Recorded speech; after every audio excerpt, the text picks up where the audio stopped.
how they actually go about doing these cullings and how the horses are shot. And it's just absolutely horrific.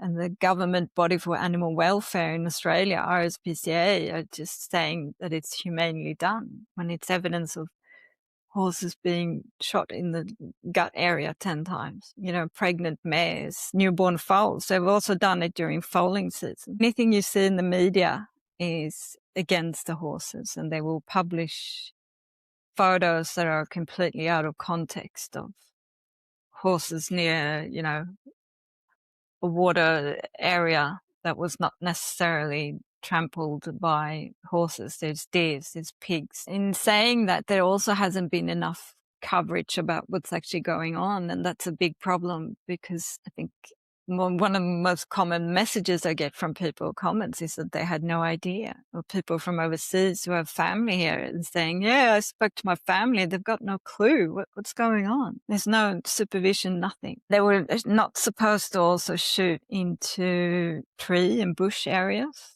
And some of the horses that I've documented have been shot in the tree areas. They're wrapped around trees, broken necks, like it's just broken legs. We have all this evidence, and yet it still goes ahead. When you're actually on the land, you can feel it. You can feel the story and the history, how that's just so incredibly healthy horses. And so you watch what nature's own breeding system. There's no human involved. There are healers on this planet with the power to soften the suffering of mankind, yet they have remained in the recesses of the world, abused, discarded, and labeled as trash. This is The Touch of a Mustang. I am your host, Shalise Clough, and I'm here to tell the story of wild horses, Mustangs, and the humans who are discovering and sharing their gifts while working to protect their well-being and preserve their spirit, so this divine power won't be lost. Join us on this quest with the Wild Mustang.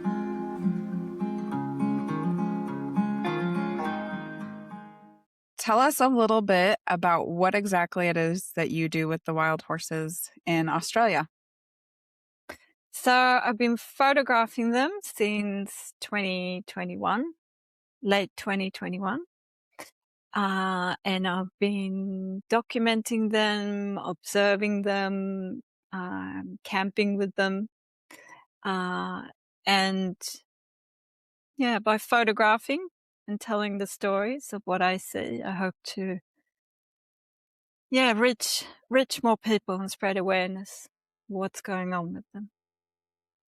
What was the thing that first drew you to want to become involved with them and to start taking pictures and documenting them?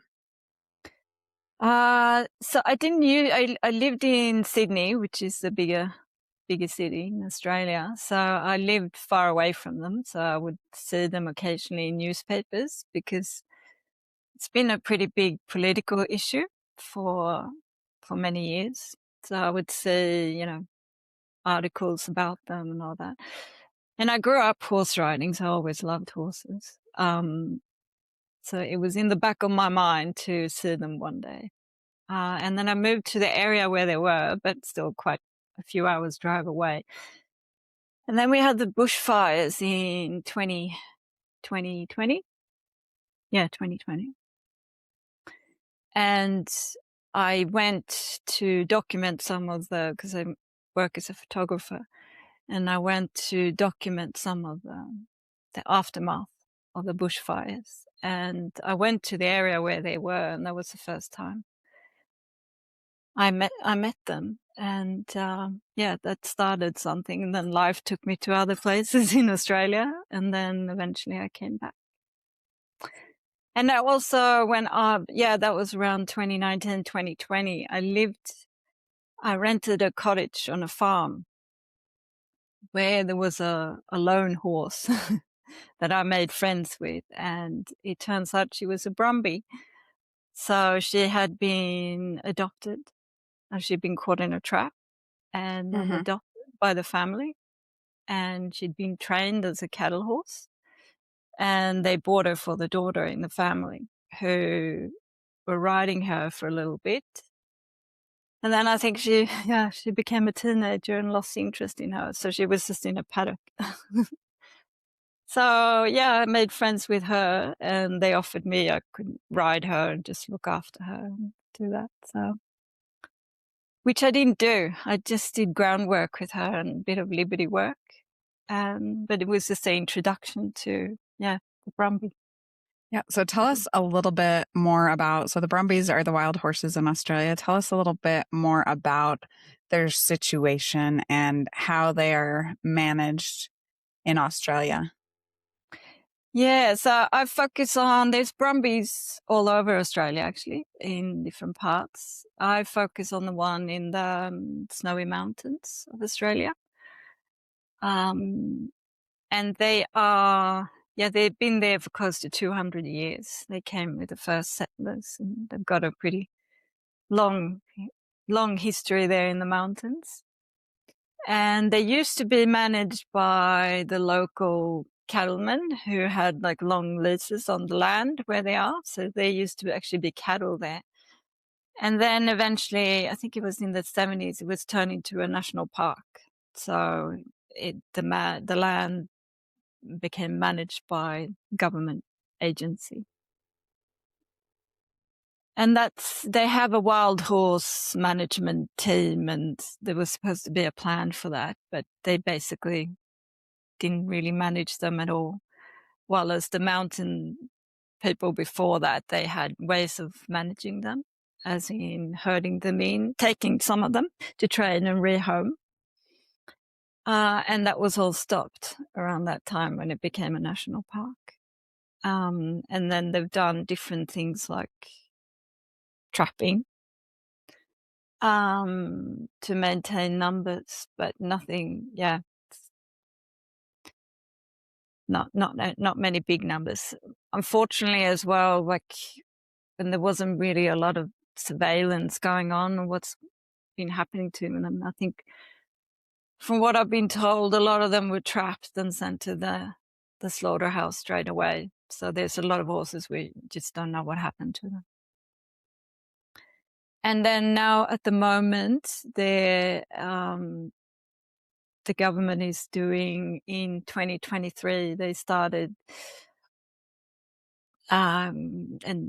aerial culling them, so basically shooting them from helicopters.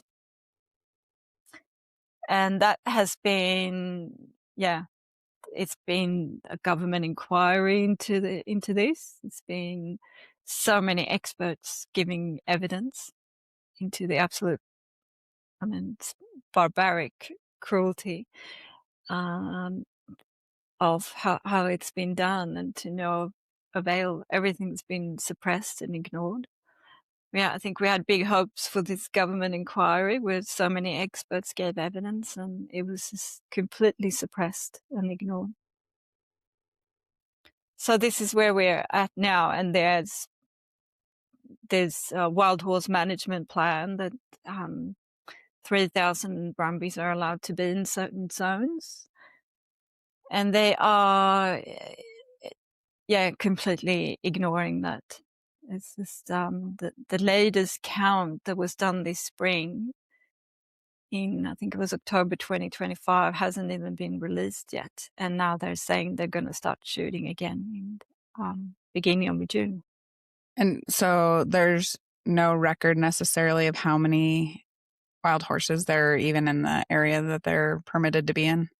Yeah, no, not at the moment. They just on purpose delaying the release of that. So it's going to be a case of shoot first and explain later.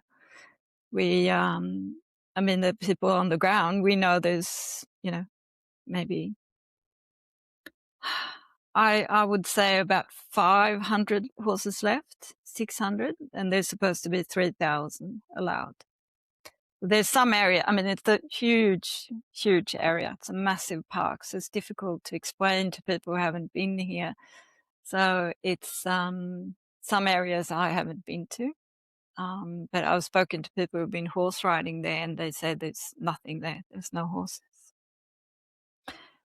So it's just such blatant corruption and suppression of evidence. It's just mind blowing how they can get away with this, and especially the the government inquiry who had such experts and evidence, and it was just completely ignored and suppressed. Mm. And especially the counting methods have been very much disputed. And the women who were in charge of doing these counts before, she actually resigned and have gone public with how inaccurate they are. And she was interviewed in the inquiry, and that, by any normal inquiry standards, that would have been evidence enough, and it's still suppressed. So they claimed before they started this first aerial cull in 2023, I think they claimed that there was up to 21,000 horses there, which is just ridiculous, because anyone who knows the area would know there would be horses absolutely everywhere. It's impossible. And they claimed an environmental emergency. So that's how the environment minister, Penny Sharp, approved it.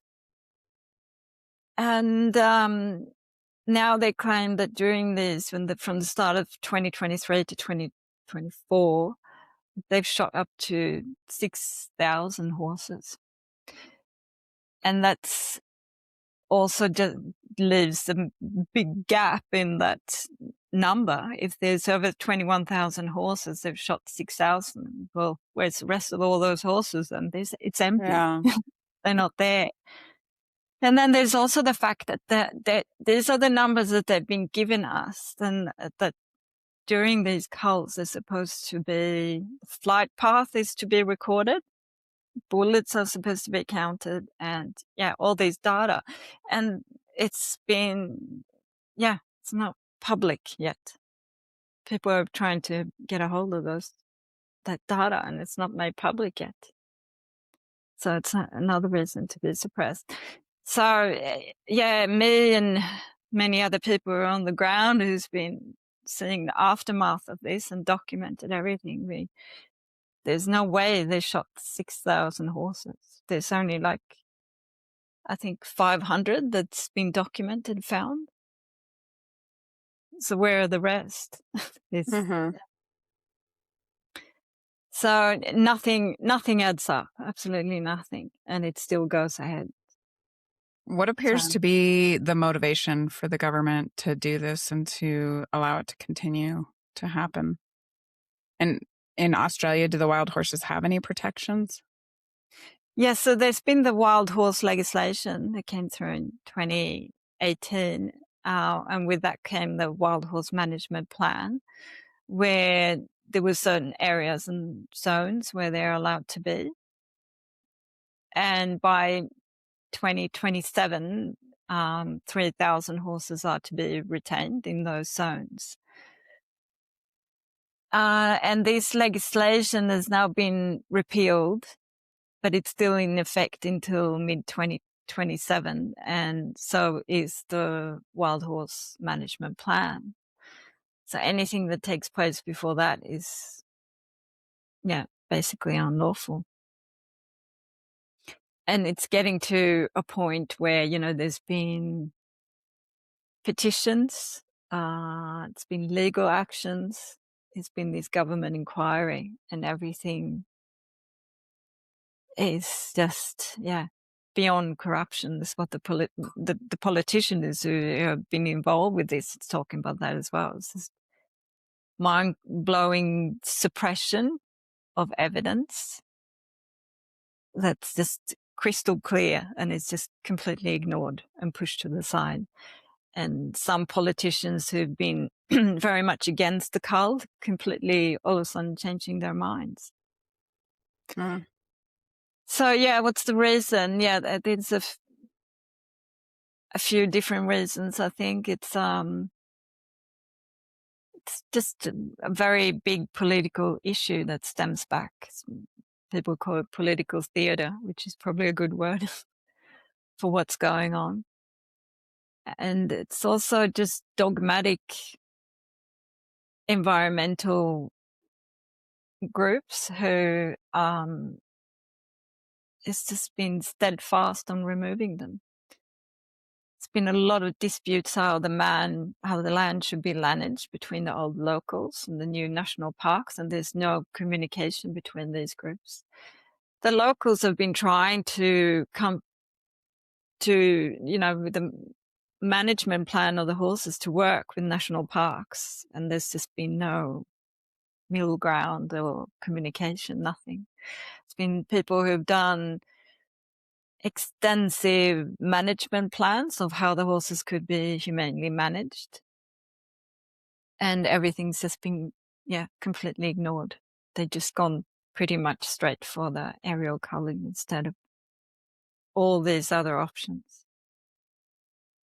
I mean, the amount of money that they spent on these operations, you could have actually fenced areas in for the horses. If there's, they could have purchased land and put the horses there with volunteers to run it. There's, so many different options of what could have been done instead of resorting to this. And there's also evidence of, how they actually go about during these cullings and how the horses are shot. And it's just absolutely horrific. And the government body for animal welfare in Australia, RSPCA, are just saying that it's humanely done when it's evidence of horses being shot in the gut area 10 times. Pregnant mares who, or newborn foals. They've also done it during foaling season. So it's newborn foals running for their lives. It's endless. And they're just absolutely horrific images, and it just gets completely ignored. What is the general sentiment in Australia about the wild horses? Do people know about them? Do just the general population? Are they concerned? Is it pretty niche group that are working to help their welfare be better in the future? I think it's unfortunately the media, anything you see in the media is against the horses, and they will publish photos that are completely out of context of horses near, a water area that was not necessarily trampled by horses. There's deers, there's pigs, there's just many other introduced animals there. And all they write about in the media is, how they are damaging the environment, and there's too many of them, basically. So, but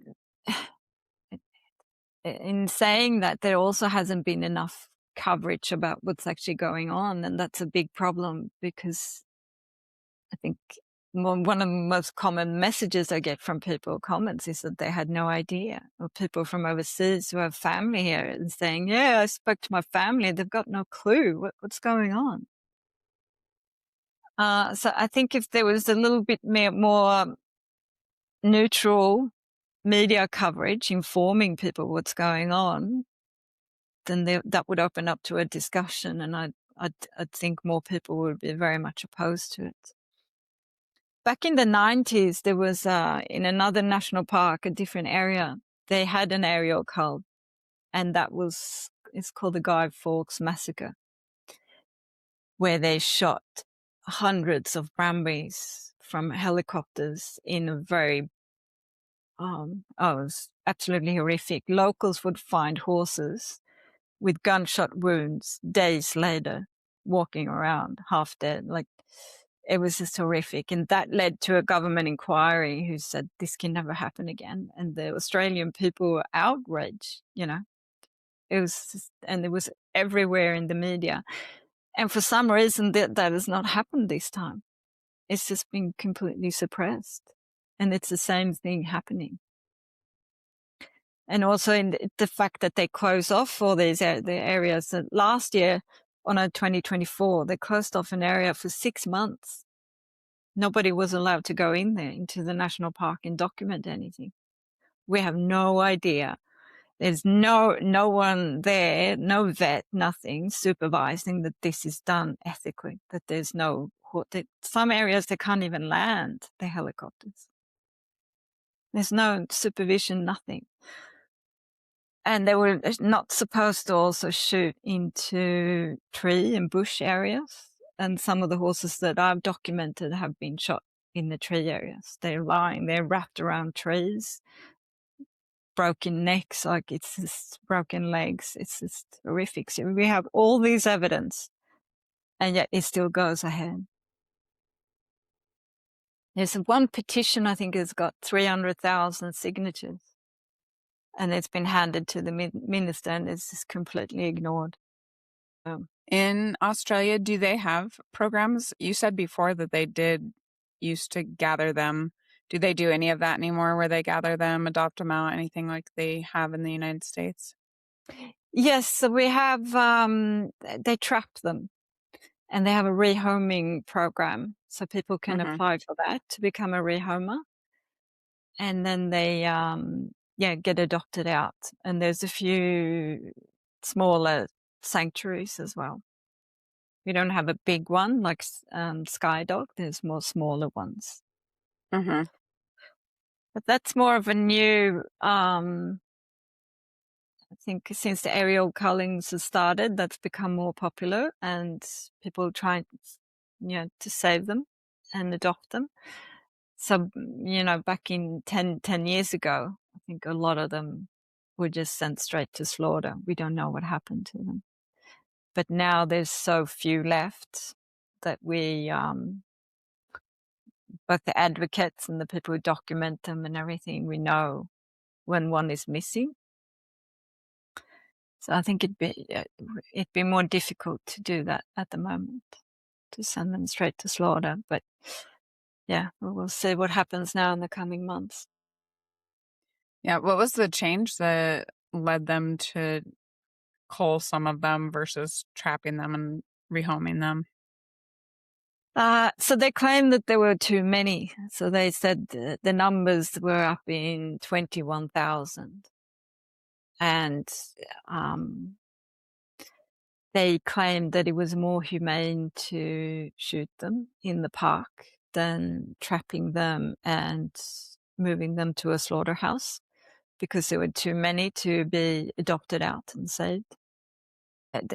That would be the main reason why this went ahead, a very flawed and inaccurate count of how many horses are actually there, that made this possible to go ahead, that the environment minister could claim it as an environment emergency.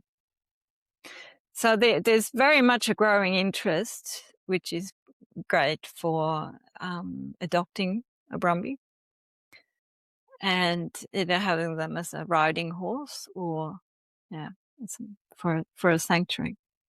They're amazing horses. I grew up horse riding. I know a lot about domestic horses, so observing them, watching them, they're such beautiful, healthy, strong horses. There's been there's some talk in Australia as well about some domestic breeds having issues with inbreeding and genetics. So there's been talk about actually introducing Brumbies into that to help with that kind of gene pool and then the issues they face with that. So there's so many things that could be, if they are to be kept wild and continue with the plan for 3,000 to be retained, to manage that number, there's so many different options for these horses instead of just going in and doing an aerial. Tell us about some of the Brumbies that you have seen and had time with in the wild when you've done photography. Are there any that especially stand out to you? Oh, there's so many. People always ask me if I have a favorite, and I really don't. I love all of them. It's I can't pick one. There's a couple of stallions who I had my first interactions with when I first arrived, and unfortunately they've been trapped and removed. But both of them are safe. And then there was the interactions, I think, like in America, there's some that tend to be more popular and more famous through the photographers. And I do find them quite fascinating, a lot of those, the horses, because it's like they almost know when you meet them that that's their role and purpose, and they quite quietly share space with people. And yeah. But yeah, I've had some, I'm writing on a book at the moment because some of them are just longer stories of just mind-blowing encounters, which is just, yeah. I had one incident where I went to the area where it's just hundreds of horses had been shot there. And I went there, I think it was about 6 months after it happened. And there was one, basically, they also just leave the horses there. They don't remove them. So when you hike around the area, there's just dead horses everywhere. Well, there was after that culling 2024. And there was one specific horse that I, loved very much. And he was kind of laying on an open plain area. And when I arrived late one afternoon, there was a circle of horses standing around him 6 months later. So it's just such intricate emotions that we just don't always understand. You think there's always something new you see, and it's mind-blowing a lot of the time. You're speechless. You're not sure what you're watching, and then you just have to sit and observe. And that day when that happened as well, there was they were kind of standing in a half circle around his body, and then a dingo arrived, which is wild dogs, so like your wolves or coyotes. And I have photos of this, and the dingo just sat down next to this horse's body and started howling. It's just, I hope to create some kind of, with these stories, a connection, because I think if people just see a photo in the paper of some horses near a waterway, and then they see that they're damaging the land, there's a certain disconnect there. Whilst if they can actually see their, more like a portrait and hear their story, it creates a different connection there, where that disconnect is not there. So it's not so easy to just say that, this needs to be done. And for all the horse people who know, how incredibly sensitive they are to think that this is okay. It's just how it can be allowed. People who call themselves horse lovers and animal lovers who just don't care. Yeah, and I think we find some of that here also, where sometimes the people who are in the world of horses are often contributing to the problem of not taking care of the horses, not making sure they have soft places to land, or just discarding them when they're done with them, which all leads to some of the poor situations that horses find themselves in. Yeah, I commented on a post the other day. I was speaking just about that and what's going on in the horse world. And to me, it's just this, how people can buy. It's so accepted that you buy a horse and you have it for a few years, you sell it, get another one. It's like a new pair of shoes to a lot of people. Yeah. It's just very sad. And some days I think it's changing, but then, you come across people who are, definitely not changing. Yeah. There definitely is a movement of people who are dedicated and committed to trying to help share the idea that these are actual living beings with souls and emotions, and and should And be treated in that manner. exactly. I mean, you see these new, I mean, it's becoming quite popular with using them as therapy animals. And it's, Hmm. when you see that side of them, how could you possibly condone to, I mean, what's happening in America as well with the Mustangs? There's roundups that I watch. They're absolutely horrific. How can you think that's okay? And you watch and observe them with their families, and yeah, it's yeah. Yeah. And I think some of the difficulty is that there's not transparency, is that Yes. we aren't really sure if what they say is being done is what is actually being done without people going in and checking it secondhand. And the thing I Mm, think is really sad is that these animals could be such a beautiful commodity and resource for the lands that they're on, whether yeah. that's attracting people to go see horses in the wild or adopting them out into therapy programs. There really are a lot of ways that they benefit the world today in Mm. different areas. Exactly. There's so many different options. It's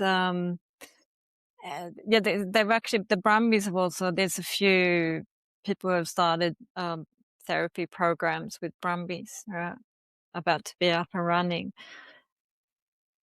And when you see there's options, but also, like you said, to actually still be on the land and the importance of that. And what I witness as I'm there every single week is people actually come there to travel to see them, and the joy on people's faces. It might be a trip they've planned for years. And I think they underestimate, both with the Brumbies and the Mustangs, the tourism it actually brings in and what it means to people. And in both cases, with both the Mustangs and the Brumbies, it's usually um, the Mustangs is the cattle. They want the land for the cattle. In Australia, we don't have that, but it is. It's also a big green renewable energy project called Snowy Hydro that's going on in the area, and it's just so incredibly hypocritical because they've just completely cleared massive parts of the land. They're doing extensive drilling and work in that area, and somehow that's allowed. That's actually causing absolutely permanent damage in a national park, and somehow that's Yeah. allowed. So the area where where I photographed the horses, where I used to, I might have seen like 5 cars in the morning on the highway, and now, when I was there last time, I counted 50 trucks in about half an hour. It's just constant. It's a construction site. They've also been drilling into like sinkholes, swamp areas. It's just absolutely insane what's been documented, and somehow that's okay. And so, and same thing with the Mustangs. They're claiming that there's too many of them, or environmental reasons, and that they need to be rounded up. And then they put cattle and sheep on the land. It's just, Yeah. yeah, And I think the reality is that even wild horse advocates would like the horses to be taken care of. We don't mm, necessarily want horses out there starving. And again, the big issue is that it doesn't seem like that's what is actually happening. It seems like there's probably some underlying motivations exactly. that people are thinking are more financially beneficial Mm, and in a lot of cases more destructive to the land than what they claim. I don't mm, know in Australia if they claim that, but in the United States, there's definitely some sentiment that the animals destroy the land or yeah, eliminate resources for other animals. yeah, it's the same thing here. They're claiming endangerment to threatened species and things like that, and it's just simply not true. Um, there's actually not been, and they're claiming the science that they're relying on is not peer-reviewed science, it's opinion pieces. Well, there's Mm, actually been one peer-reviewed study on the Brumbies who are claiming that there was no significant damage, and that's been completely suppressed, that study. there's before the aerial culling, I forgot to say that there was also a crowd-funded independent count of the horses where they used quite advanced AI technology and showed, I think they counted about 600 horses. Can't remember the exact number. It was so accurately done, and again, just completely ignored. Yeah, which is crazy if they're saying there's, 20 or even 15,000 now. 21,000. At Yeah. least it would be somewhere closer in the range, even if the counting was not very accurate. You'd think the numbers would coincide a little bit more closely than that. That's a huge gap. It's a huge gap, and this doesn't explain anything. And where are the horses? That's the thing. But you spoke about transparency as well. And for us, I think that's a big problem because I'm quite amazed about how the photographers in America are allowed to actually photograph and film your roundups, what's going on. Mm-hmm. And you can go to the holding facilities as well. Here, it doesn't exist here. So trapping sites where they trap the horses, they are closed off to the public, and they actually have security there. So no one can actually go in. And I've heard gunshots coming from traps a couple of times. So we have no idea what's happening where, they're injured. There could be an orphaned foal. They just trap a foal and the mother is gone. There's no documentation. There's nothing. Same thing with this aerial culling. People were saying, we'll just go in there and document. And it's like, it's massive areas, massive, and you're not allowed to be in there. So there's no transparency. We don't know what's going on. Yeah. So I think that's one advantage that you have in America, that at least you can have a little bit of, documentation. Yeah. Tell us about some of the horses that you've been able to document. I know just from looking at your Instagram account, you capture absolutely incredible images of these animals, which I think is so valuable because that is, just through the picture, you can see the value of them being part of the land and the country and the heritage of your nation. Yeah, it's God,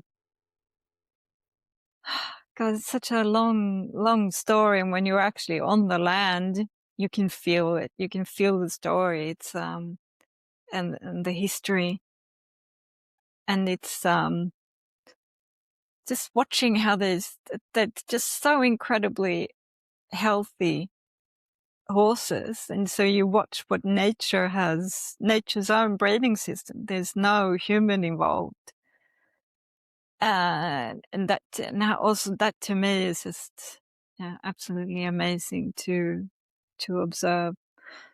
And how the family that was, because I came from a domestic horse background. I just had no clue about a lot of these behaviors. It was mind blowing. I didn't even know the horses, stallions were fighting and things like that. So it was a steep learning curve. But I think one of the most one of the things I love to watch the most is the herd dynamics and how everyone has a role, and how the stallion is very much the masculine essence, the lead mare is a feminine essence, and just how they raise their foals and their children. It's just, we have so much to learn from that, I think.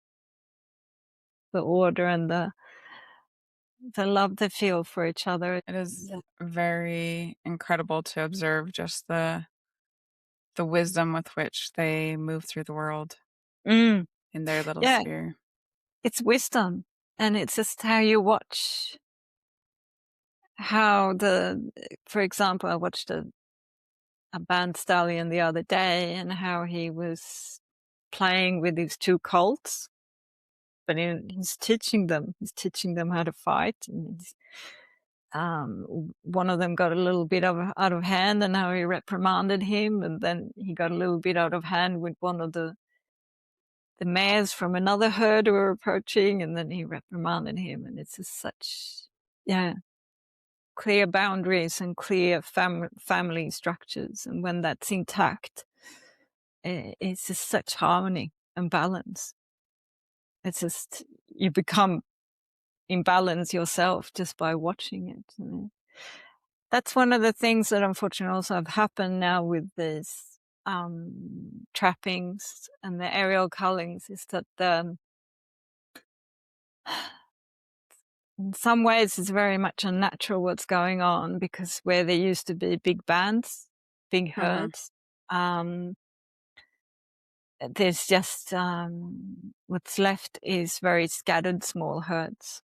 So that's very heartbreaking to say that that natural wild horse behavior is becoming a little bit fragmented. So you'll see a lot of just a stallion with one mare or two mares, or big groups of stallions on their own.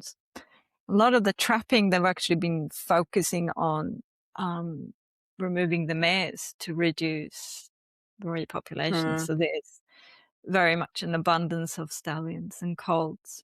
And it just creates this, a lot of the stallions can become unnaturally aggressive towards each other, because the competition is just, very, very strong at the moment and unnatural. So you see these behaviors that are normal in a big band. It's so beautiful to watch. And then you see this just one stallion with one mare. It's unnatural. And also where they set up the trap sites, where they have their usual territories. And all of a sudden there's a trap site there, and then all the horses are there. It just becomes completely unnatural behavior. They leave their territories. So some areas where there used to be horses are completely empty because they're all at the trap sites. Is this happening all over Australia, or is it more localized to where you're at? No, I think they have been, I think in Western Australia, they've also been shooting Brumbies. From what I can gather is that they do trap in all national parks, but they don't have rehoming systems in place in majority of them, so they will go straight to slaughter. So I think there needs to be a little bit more awareness into how these horses can actually be used once they're trapped, that they're great riding horses, great companion horses, great therapy horses. I mean, the people I have visited both a sanctuary and a couple of people who have adopted Brumbies, and they said just, they're the most amazing horses. They're so intelligent and so well behaved and sweet and easy to train and healthy, super, super healthy. So I think once we get to a point where we can have a discussion about that, and then I'm not opposed to trapping in that sense. I think it's one of the more humane ways to manage horses, but it can be done without, splitting up a whole family. For instance, just trapping one stallion and leaving the mares on their own, or just trapping all the mares and leaving the stallion on their own. It can be more targeted trapping in that sense. And then there was an article in the media recently about one sanctuary that I think also highlighted the fact of maybe some people have an idea of wild horses being, completely wild and untamable, and you can't do anything with them. But you can actually train them and have them either in sanctuary or riding horses or therapy horses. So. What are some things that people can do to, other than, following you, sharing your posts, what are some things that people either in Australia or outside of it could do to support the Brumbies there? Yeah, I think because there's there's been some great initiatives in terms of legal actions and the government inquiry and all that. And because of all that failed, I strongly believe in actually and because media also is not really reporting on this, what is left is social media and just public pressure. Because if there's enough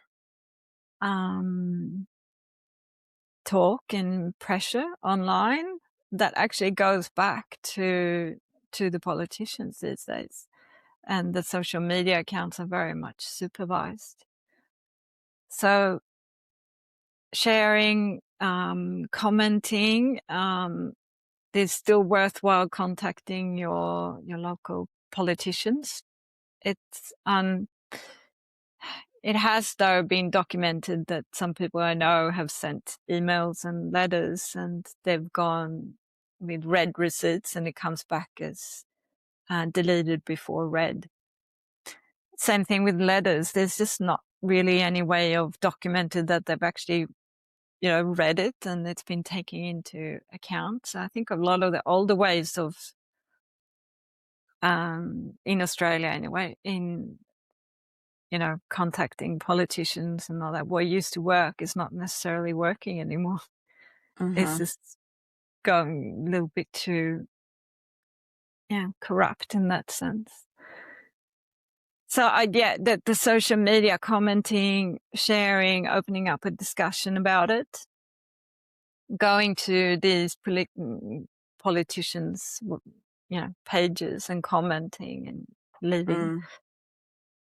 living your opinion that way, contacting the opposition as well. So they get a feeling of that enough people are involved and opposed to this.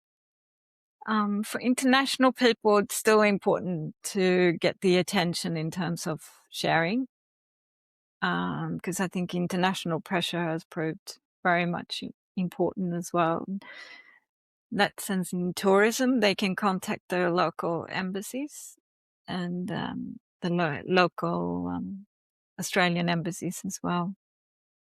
I think just having a discussion and being a little bit, people using their voices a little bit more. Instead, I think a lot of people just want to sign a petition and then it's, they feel like they've done their part. And the thing is that they don't really do much these days. Yeah. People it does really sound like need it's to use really their going to voices. have to be the population standing up and saying this isn't acceptable to us and enough people pushing back on what's happening. Yeah. Because it's the silence, I think. And it's understandable in a lot of ways. There's so many things going on in the world at the moment. People are tired and drained, and it's just so much suffering and wars and economics. And it's just, people are tired. Yeah, but no, that's true. I think in a lot of ways, people have forgotten also to use their voices to actually be, saying, no, this is not okay. It's, a lot of animal lovers can say, oh, it's too much. I can't look. I don't want to know because it's too painful. And the reality is that doesn't help the animals at all. Yeah. And it doesn't take long to just write a polite comment on someone's page and saying, this is not okay. We don't consent to this happening. Please stop. Doesn't take a lot. Yeah, and even, writing the comments on the accounts who are supporting the Brumbies really pushes that to a wider audience that you just never know what might happen if that message is shared. I know for me, I had no idea that they were actually shooting the horses in Australia. And then also until talking to you just now, the manner that it's done, it's not necessarily target instant death. Sounds like it's often associated with a lot of suffering, a lot of ethical concerns. Even if it were essential for the horses to not be there, it's not being done in the right way. Exactly. It's just if people want to look more into the details, it's there online. I think I made a point out of not publishing my documentation of the dead horses that I documented, because I think a lot of people, there's a lot of them on other pages, and I think people become a little bit numb after a while when they've seen too many. Yeah. And for me, I'd like to remember these horses as, as they were when they were alive. And yeah, that's just my stance on it. So it's for people who need to see what's actually been done. There is plenty of photos out there. My photos were used in 2 different legal cases, so they have been used. Just haven't published them publicly yet. But it's just, some of the stallions I've documented, they had like 10. They've been shot over 10 times, like in the back and in the neck and then in the gut. It was just up to 20 bullets in some horses. How can anyone say that that's humane? And the pregnant mares who, what happens when the mare dies? Well, then she'll abort her foal. Who knows how long that newborn foal will stay alive? It's just things like that that people might not consider what's actually going on. And then it's the ones who survive, the family members who survive, who have seen this. So it's just, it's beyond, beyond horrific. There's so many different alternatives. And if there really were 21,000 horses, then some of that would have been reason to remove some of them, but there's so many different options. Yeah. And I agree that it's equally important to show them in their beauty and what they do add to our lives and the earth. And like you said before, even just the stories, a lot of times those stories resonate with us as human beings and can really touch us. So I think that is equally important to share, and your page is certainly a place where people can go and see the beauty of the Brumbies and these amazing animals and just what they add to our life on this earth. Mm. Yeah, and I think I wrote in a post the other day that not all people have the ability to come and visit them and see them. So I think that's what I try to do. My role is to show them and tell those stories, and hopefully they can connect in that way. And also just that it's also been documented how much they actually benefit the land, and that has also been completely suppressed and ignored as a keystone species, and how I see that the areas where they've been removed, it's been completely taken over by wild pigs who completely just rip up everything, and deers and rabbits. There's just so many rabbits who just, you really have to watch where you're going or you'll break your foot, and there's little rabbit holes everywhere. It's just a complete ecosystem in a complete disarray. It's just so sad to see. And then you go to the areas where the horses still are, and it's just so, everything's just in order. It's the wildflowers, the bird life. It's an ecosystem there. It's flourishing. And then you go to the areas where they've all been shot and it's gone, and it's just dead. And it's overgrown, and it's there's not as many wildflowers, and it's just And these are the things that it's difficult for people who sit in the city and, read the paper, and they don't see these things. It's not written about, and it's very clear for us on the ground. And there was a lot of locals as well in this government inquiry who gave evidence, and it's, for some reason, the voices of the locals who are there every week, who ride there and, know this nature and this environment, have been completely silenced and ignored. Instead, they bring in, scientists who sit in the city who barely set their foot in this environment and actually see what's going on. Yeah. And such an important point, because a lot of times we think we're stepping in as humans to maybe help something. And as you point out, that's not always the case, even if it was the scenario that they claimed for it to be, when you can see the consequences of where nature took its course over the 200 years that the Brumbies have been there versus what happens when they're removed from the land. Yeah. So for one example is that when the bushfires happened in 2020, and there's so many Brumbies lost their lives then as well. But you can still see today that they have these, we call them day pad areas, where they go in summer to avoid the flies. So there's these areas that are a little bit more kind of trampled up, I guess, because they stand a lot of them there in the summer. And when these areas are those pockets, when the fires came through, didn't burn, the fire skipped it. So there's a lot of people there saying that they slow the fire down. And you can still see it today when you overlook the area. You can see where those areas are because the trees are still alive there. So they've got just things like that gets completely ignored. And what are they going to do? They're going to get rid of all the horses and lock it down. The experts are saying as well, the next bushfire coming through is just going to be the fuel load is, yeah. Yeah, there's been evidence of the same in the United States, that the horses can actually help mitigate fire danger. And, again, hasn't gained enough traction to change policy. Yeah. And that's,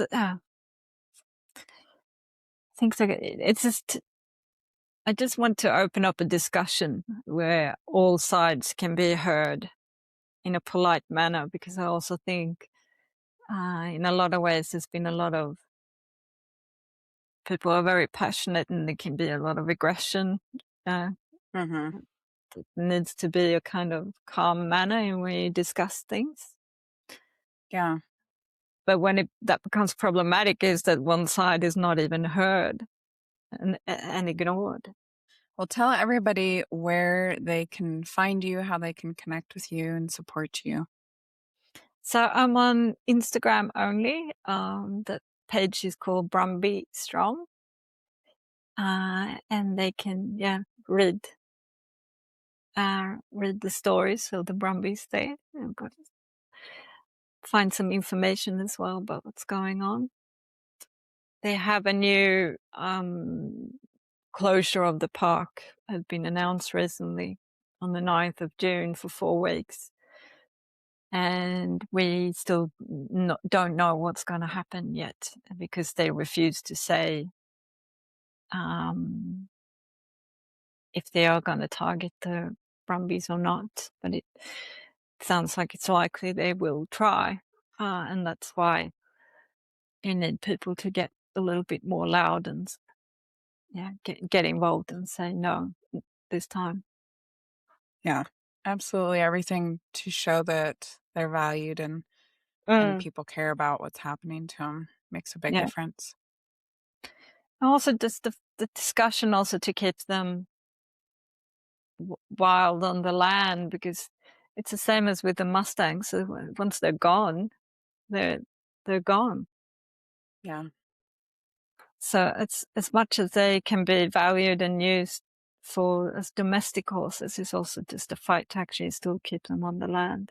Thank you for coming on and talking about the Brumbies of Australia. They are definitely beautiful animals. Your page has so many gorgeous pictures. They're certainly something that adds value to the world today. And I appreciate you using your voice to speak up for them. Of course, wild horses have no voice. It is only us as people that can state any claim to their value in this world, because otherwise those who don't see them as value will eradicate them. And so I really appreciate you standing up, documenting them, talking to us about what's going on so that people can be aware, so that they can hopefully amplify your message and just continue to be a louder voice for the wild horses all over the world. Unfortunately, it's happening in a lot of places where they're being targeted. So, and every location has value to having these animals in the environments that they're in. That's exactly it, seeing the value and still having them there and fighting for that. Thank you for joining us and learning about horses that heal and the humans who help them. We hope you'll continue with us on this journey. We'd love for you to subscribe on your favorite platform and follow The Touch of a Mustang on any of the major social media outlets. Please share with your friends, anyone who loves horses, or anyone who might be struggling and could benefit from this message. If you have felt the healing power of horses or help them in their divinely appointed mission, please reach out. We want to hear your story. As we say goodbye, always remember that the horse is always there to help you heal.